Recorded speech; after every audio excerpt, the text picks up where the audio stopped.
Well, it's been rightly said that a place is known by the people who resides there, the customs and traditions, the way the people talk, the way they dress up, and the social trends. All these clearly tell the state and its people.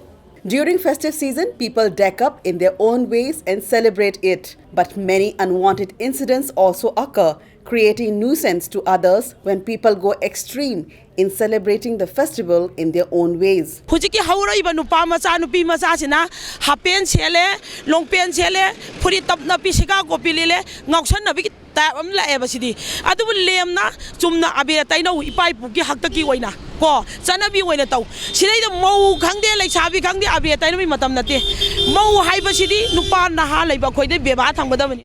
Believers of Hinduism celebrate Yaoshang in high spirits with exuberance and fun for 5 days.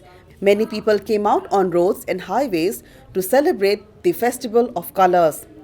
This trend of celebrating Yaoshang on roads, including girls and children, is not only dangerous but also lead to accidents that could be fatal.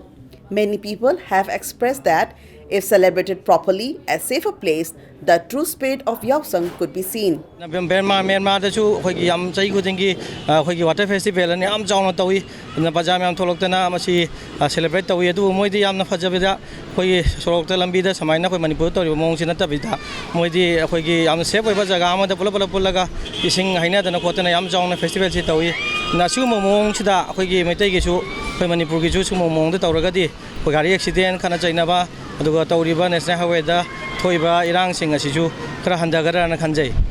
People expressed their belief that if all of us celebrate Yaoshang festival out of roads, especially the highways, then the Manipuris' way of celebrating the festival could be the most attractive form of merrymaking. Bureau Report, Impact News.